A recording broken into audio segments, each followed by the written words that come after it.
일찍이 그리스도 예수께서는 마태복음 18장 3절에서 너희가 돌이켜 어린아이들과 같이 되지 아니하면 결단코 천국에 들어가지 못하리라 하셨습니다.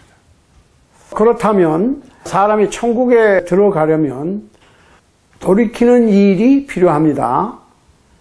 즉 마음을 바꾸는 일, 곧 개심의 필요성을 강조하셨습니다.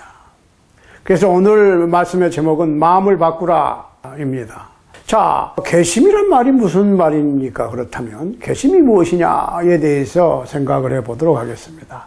변화하다 또는 바뀌다라고 하는 뜻인데, 전환되다, 가공되다, 개심, 마음을 바꾸다, 개종, 종교를 바꾸다, 전향하다, 사상을 전향한다고 그러죠. 이제 바꾸는 거예요. 교환하다, 귀의하다, 이런 뜻입니다.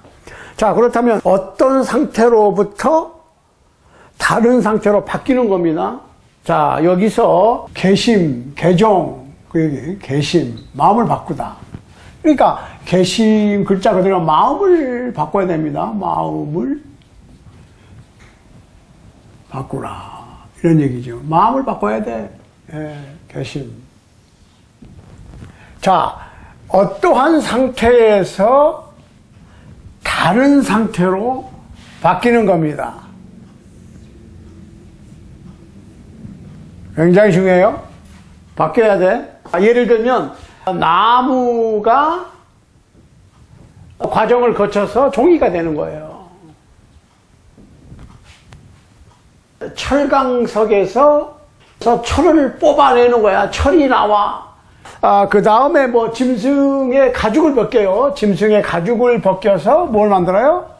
피혁을 만드는 거야, 피혁. 그러니까 소 가죽을 벗겨서 그것을 피혁을 만들어서 구두도 만들고 핸드백도 만들고, 예수님께서는 마태복음 18장 3절에서 너희가 돌이켜 어린아이 같이 되라. 그러면 어른의 마음이 어린이의 마음이 돼야 돼. 어린이의 마음을 바꿔라. 그 얘기죠. 그러니까 개심이라고 그러는 거야. 마음을 바꿔야 돼. 그러니까 천국에 들어가려면 천국, Kingdom of God. 왜 들어가려면 먼저 마음을 바꿔야 된다. 자, 어떤 상태에서 다른 상태로 바뀌어야 되는 거예요. 이 성경에서 말하는 개심, 마음을 바꾸는 것은 도덕적인 바꿈이에요. 도덕적으로 바꾸는 거예요. 영적인 변화를 얘기하는 거예요. 영적으로. 도덕적으로, 영적으로 마음을 바꾸는 거예요. 바뀌어야 돼. 바뀌지 않은 사람은 아직 성도가 아니다. 그런 얘기죠. 자, 데살로니가 전서 1장 9절을 한번 보겠습니다. 저희가 우리에게 대하여 스스로 고하기를, 우리가 어떻게 너희 가운데 들어간 것과 너희가 어떻게 우상을 버리고 하나님께로 돌아와서 사시고 참되신 하나님을 섬기며. 자, 이 데살로니가 교회에서는 우상을 숭배하다가 우상을 버리고 하나님을 숭배하는 사람들이 되었다. 그 말이야. 하나님을 숭배. 그러니까 우상을 숭배하다가 하나님을 숭배하게 됐다는 거예요. 예, 이게 바뀌는 거예요. 그러니까 일단 마음을 바뀌겠죠? 마음이 바뀐 거예요. 그러니까 하나님께로 돌아오는 과정을 지금 얘기하는 겁니다. 어떻게 돌아올 것이냐에 대해서 얘기하는 거예요. 자, 사람은 개심을 통해서 우상을 숭배하던 사람이 하나님을 숭배하게 되고, 마치 나무가 종이로 바뀌듯이, 철강석에서 철이 나오듯이 가죽을 벗겨서 피혁을 만들어 다른 것을 만들 수 있게 하듯이 어른이의 마음에서 어린이의 마음으로 바뀌는 거예요. 자, 그런데 이 단어는 이 헬라어 원어에 보면 스스로, 이게 아주 중요한 거예요. 스스로. 자기가 자진해서 마음을 바꿔야 돼. 그러니까 그렇기 전에 깨달아야 되겠죠. 아, 그러면 안 되겠구나. 그래? 하고 이렇게 각자의 능동적인 행위로서 스스로 제 발로 돌아오는 것임을 강조하고 있는 거예요. 자발적인 행위, 자의적인 행위, 수동적이 아니라 능동적이다, 그런 얘기죠. 스스로 능동적으로 누가 시켜서 하는 것이 아니라 깨닫고 스스로 알아서 하는 거예요. 이게 굉장히 중요한 것입니다. 그래서 어떤 사람들은 아주 강압적인, 억지로 강압적이라도 해야 돼. 이게 좋은 거니까. 쉽게 얘기하면 부모님들이 약을 지어서 뭐 보약이니까 애들한테 먹이죠. 억지로라도 먹여, 이런 버릇이 있거든. 일종의 사랑의 표현 방법이 좀 다르지요. 동양 쪽은 좀 강제성이 있어요. 이렇게 해라. 어렸을 때는 그게 돼요. 그렇지만 성인이 되면 그게 안 되거든. 왜? 부모님의 슬하에서 떠나갔을 때는 마음대로 해버려. 그러니까 오늘날에 고등학교까지는 그런 대로 애들이 뭐 주일학교도 가고 또 청년부, 학생부에 가서 열심히 같이 어울려 놀아요. 그거 노는 거지 성인 공부가 아니라고. 성인 공부를 제대로 했으면 스스로 능동적으로 본인이 선택했으면 본인이 개심이 됐으면 문제가 없겠는데 분위기에 휩싸여서 자의반 타의반 부모님의 강압에 의해서 교회에서 학생부 활동을 하다가 대학을 가거든. 대학을 가고 나면 이제 무슨 문제가 발생하느냐? 혼자 결정하고 혼자 선택하고 혼자 스스로 본인이 선택한 길을 가야 돼. 그런데 많은 젊은이들이 대학교 들어가면 생각을 해야 돼요. 왜 그런지. 자, 우리는 유아 세례라고 하는 것도 사실은 자발적이 아니고 부모님의 신앙을 알아듣지를 못하는 애들한테 강요하는 거거든요. 그러니까 지금 유아 세례에 대해서도 나중에 다시 우리가 깊이 고찰을 해 봐야 될 필요가 있습니다. 자, 마음을 바꿨다. 그럼 어떤 사람이 스스로 마음을 바꿨다. 마음을 바꿨다고 해서 용서받은 건 아니에요. 하나님께서는 각 사람이 죄의 길에서 돌이켜서 하나님께로 돌아올 경우에만 용서를 해주시는 거예요. 우리 성경 말씀을 몇 구절 보겠습니다. 마태복음 13장 15절 보세요. 이 백성들의 마음이 완악하여져서 그 귀는 듣기에 둔하고 눈은 감았으니 이는 눈으로 보고 귀로 듣고 마음으로 깨달아 돌이켜 내게 고침을 받을까 두려워함이라. 마음으로 깨달아 돌이켜 고침을 받아. 자, 마가복음 4장 12절 보겠습니다. 이는 저희로 보기는 보아도 알지 못하며 듣기는 들어도 깨닫지 못하여 돌이켜 죄사함을 얻지 못하게 하려 함이니라 하시고. 돌이켜야 된다는 거예요. 깨닫고 돌이켜. 자, 깨닫는 게 중요한 거예요. 바꾸기를 스스로 바꾸는 거니까. 누구 강압에 의해서가 아니니까. 깨달음, 이게 중요한 거예요. 깨달음. 깨달음이 없이는 바꿀 수가 없어. 그러니까 어떤 분은 그래요. 아니, 나는 믿고 싶어도 믿을 수가 없습니다. 믿기지가 않습니다. 라고 얘기하시는 분들이 가끔 있어요. 가끔. 자, 왜 믿기지가 않느냐? 깨달음이 없다. 깨달음이 없다는 얘기는 무슨 얘기냐? 내가 이해를 못하는 거예요. 그러니까 깨달음이 없으니까 뭐가 없어요? 믿음이 없어요. 믿음이. 깨달음을 통해서 믿음을 얻는 건데 깨달음이 없으니까 믿음이 안 생겨. 그러면 깨우치려고 그러면 어떻게 해야 돼? 들음이 필요해.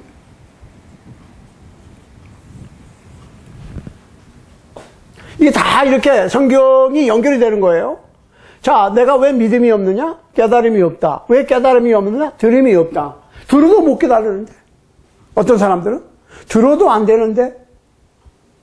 그러면 여기에 들음에 뭐가 있어야 돼? 교훈이 있어야 돼. 교훈이. 자, 바른 교훈을 들어도 깨달음이 없으면은 믿음이 없어. 그런데 중요한 것은 바른 교훈이 굉장히 귀해. 자, 죄 용서는 주님께 돌아오면 받는 거예요. 그렇지만은 마음을 바꿈과 동시에 용서를 받는 것은 아니에요. 마음을 바꾸고 그 다음에 돌아와야 돼. 마음을 바꾸고 그러면 뭐가 바뀌어요? 행동이 바뀌지. 아, 이런. 자, 우상을 버리고 하나님께로 왔다. 그러면은 우선 먼저 바꿀 게 마음을 바꾸라 그랬어요. 마음을 바꾸라. 마음을 바꾸면 뜻이 바뀌어. 뜻이. 의지가 바뀐다고. 의지가 바뀌면 행동이 바뀌는 거예요. 그러니까 행동까지 가야 돼, 이제. 행동. 행동을 바꾸라. 그럼 행동은 강압적으로 바꿀 수 있어요. 예를 들어서 부모가 자식을 키우면서 강압적으로 키울 수 있어요. 너 숙제 안 하면 밥 안 줘. 너 숙제 안 하면 무슨 게임기 안 사줘. 너 공부 잘하면 이거 줘. 이게 사실은 저는 그것에 대해서 사실은 프라이즈 주는 거 있죠. 공부 잘하면 뭐 주고 공부 잘하면 뭐 주고 하는 거. 공부를 잘했을 때 상을 줄 수는 있어요. 그렇지만 프라이즈를 내걸고 공부를 해라 라고 하는 의견은 전 반대입니다. 왜냐? 공부는 누구 위해서 해요? 부모님 위해서 해요? 선생님 위해서 해요?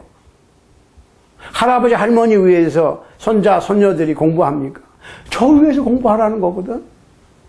그러니까 이게 강압적이라고 하는 것은 스스로 자발적으로 공부를 해야 되겠다고 하는 필요성을 느껴서 공부를 하는 것이 아니고 외압에 의해서 어떤 프라이즈를 갖기 위해서, 그거는 내가 하기 싫어도 그걸 해야 되니까 하는 거예요. 물론 그것을 긍정적으로 보는 견해도 있습니다. 없는 거 아니에요. 그렇지만 그것은 올바른 교육법이 아니다. 저는 이렇게 보거든요. 교육에서도 마찬가지야. 지옥 가기 싫으니까, 지옥 간다고 그러니까 예수 믿어. 또 그렇게 협박을 하고 있거든. 그것이 사실이 아닌 것은 아니에요. 사실이 아닌 것은 아니지만 스스로 자발적으로 하게끔 깨닫게 해줘야 돼. 깨달음. 깨달음 전에는 들음이 필요한데, 들음은 뭐가 있어요? 전해야 듣지.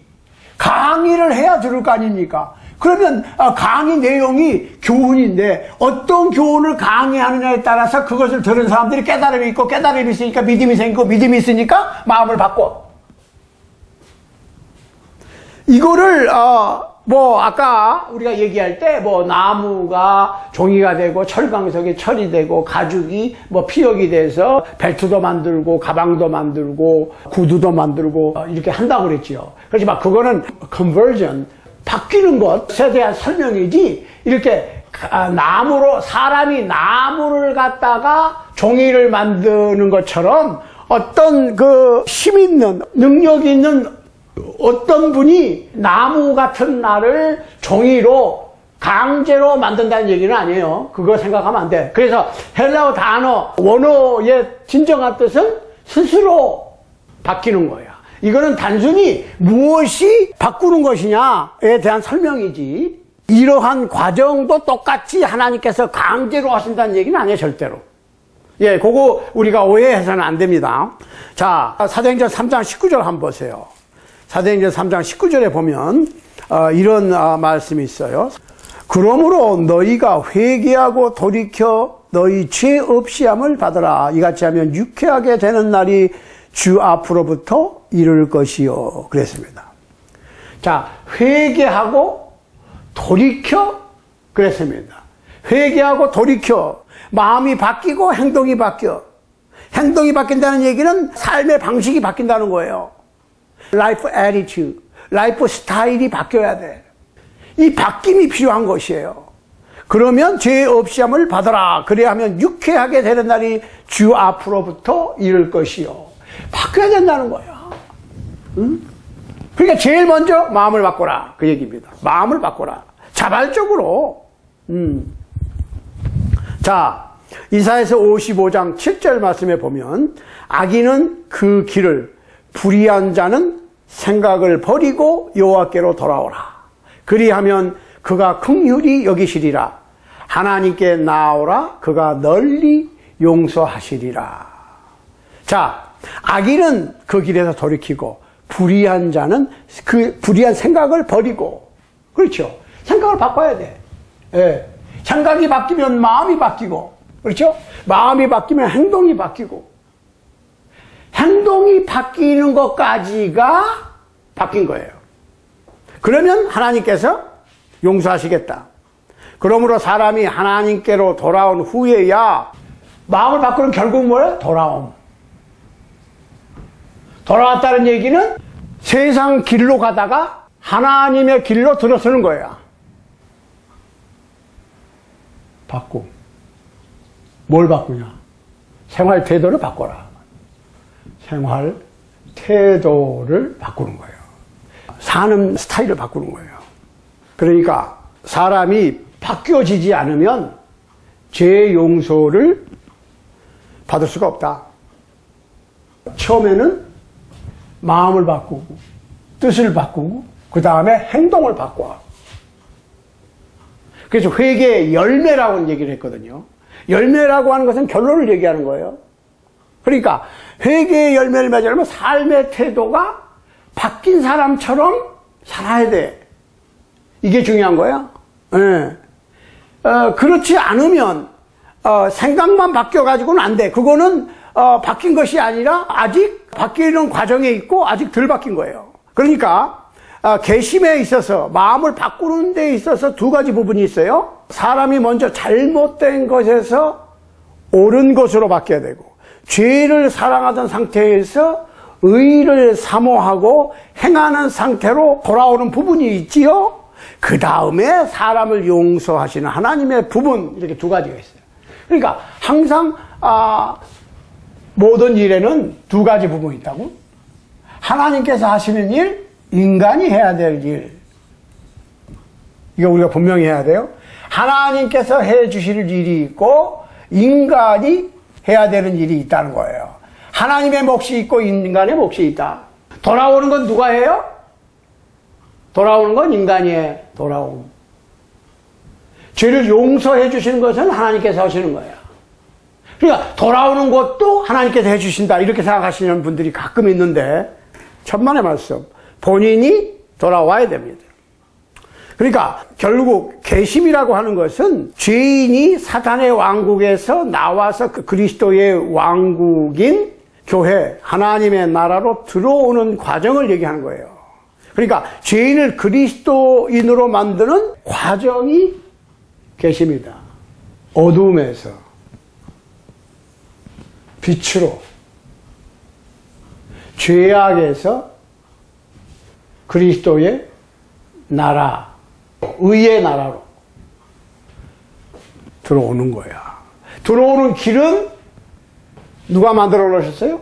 하나님께서 복음을 통해서 만들어 놓으셨고, 한 사람 한 사람은 그 길을 스스로 선택해서 가야 됩니다. 그러기 위해서는 깨달음이 있어야 되는데, 깨닫기 위해서는 들어야 되고, 듣기 위해서는 강론을 해야 되겠죠? 어떤 강론을 하느냐? 말씀을 교훈해야 돼요. 말씀을 가르치는 거예요. 그러면은 가르치는 사람이, 많은 사람이 믿게 하기 위해서 거기다가 살짝 가미를 하고, 또 나름대로 뭐 이렇게 부드럽게 설명할 수도 있어요. 설명하는 것을 좀 부드럽게 하고 좀 재미있게 설명할 수도 있겠죠. 그렇지만 재미에 너무 치우치다 보면 그 내용이 완전히 달라져. 그건 아니에요. 개심한 사람이라고 하는 것은 하나님께로 돌아온 사람을 말하는 것입니다. 이것이 개심이에요. 이게 필요하죠? 여러분들은 성서적으로 개심을 하셨느냐? 이걸 또 생각을 해야 돼요. 그러니까 죄인이 하나님께로 나오는 방법에 대해서 우리가 생각을 해야 됩니다. 오늘은 우리가 마음을 바꿔야 된다는 거. 왜? 예수님께서 너희가 돌이켜 어린아이들과 같이 되지 아니하면 결단코 천국에 들어가지 못하리라. 결단코예요. 어린아이와 같이 되지 아니하면 결단코 천국에 들어가지 못하리라 했는데 어린아이가 죄가 있다고 유아세례를 베풀어. 이거 좀 우리가 너무 말이 안 되지 않아요? 생각 한번 해보시라고. 예수님께서는 어린아이를 딱 안으시고 너희가 돌이켜 어린아이들과 같이 되지 아니하면 결단코 천국에 들어가지 못하리라 하셨는데 오늘날의 많은 사람들은 유아세례를 베풀어. 유아세례는 성서적이 아닙니다. 유아세례는 예수 그리스도의 가르치심에 위배되는 일입니다. 자, 한번 해보시라고. 너희가 돌이켜 어린아이들과 같이 되지 아니하면 결단코 천국에 들어가지 못하리라 하셨는데 왜 어린아이가 죄인이라고 어린아이에게 유아세례를 베풉니까? 그 얘기는 예수님의 교훈을 상당히 우습게 만드는 거예요. 왜냐? 예수님께서는 어린아이와 같이 되지 아니하면 결단코 천국에 들어가지 못하리라 그랬는데 오늘날의 많은 종교 지도자들은 어린아이에게 죄가 있다고 그래가지고 유아세례를 베풀거든. 그렇다면 예수님께서 너희가 돌이켜 죄인이 되지 아니하면 결단코 천국에 들어가지 못하리라 라고 말씀하셨다는 얘기입니까? 유아세례는 인간의 전통입니다. 인간의 가르침입니다. 인간의 가르침으로 예수 그리스도의 가르침을 가리고 있거든. 오늘날 우리가 깊이 생각하고 반성해야 될 겁니다. 사람이 마음을 바꿔라. 다음 시간에는 죄인이 하나님께로 나오는 방법에 대해서 생각을 하도록 하겠습니다.